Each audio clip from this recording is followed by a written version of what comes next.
Okay, so HG question 3A and 4A, I'll show you both methods.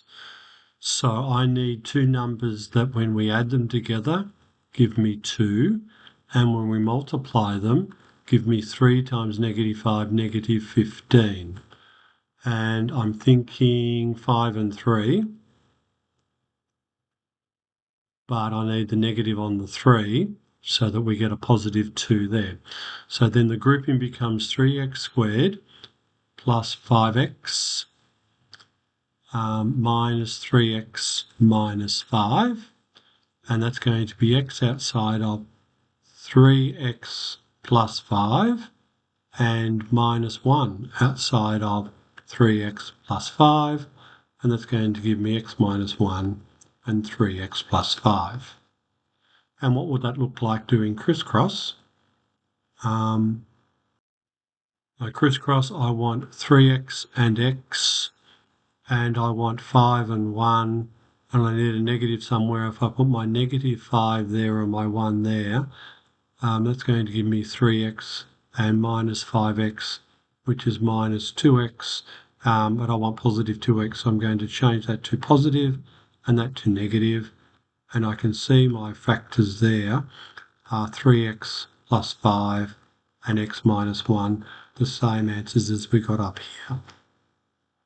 Looking at question 4, I want two numbers that when I add them together give me 27, and when I multiply the two numbers give me 10 times 11, which is 110. Golly.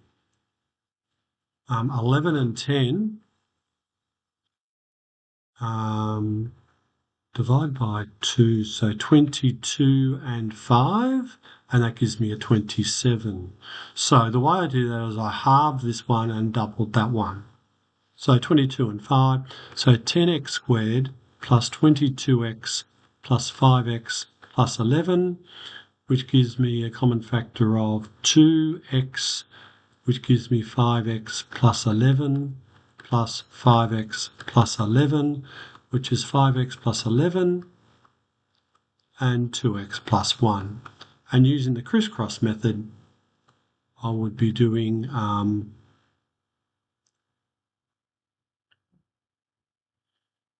5x and 2x, and then I want to play around my 11 and 1.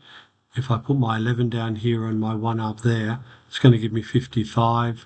That's not going to be any good, so I want to put my 11 here and my 1 down here, and that gives me 22x, and 5x gives 27x.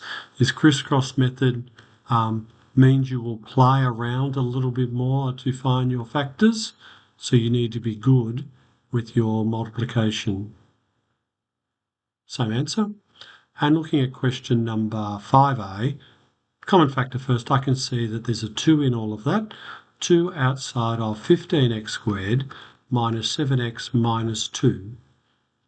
Then I'm looking for two numbers that when you add them together give you -7, and when you multiply them give you 15 times -2, -30. I'm thinking 10 and 3, because 10 times 3 gives 30, and 10, and one of them's got to be negative. Because I want a -7 there, I'll put the negative onto the 10. So using my grouping method, 15x squared minus 10x plus 3x minus 2 gives me 2 outside of, I've got a common factor there of 5x outside of 3x minus 2 plus 3x minus 2, and I'll have 2, 5x plus 1, because there's one of these, 3x minus 2, and there are my three factors. So that's 3, 4 and 5A.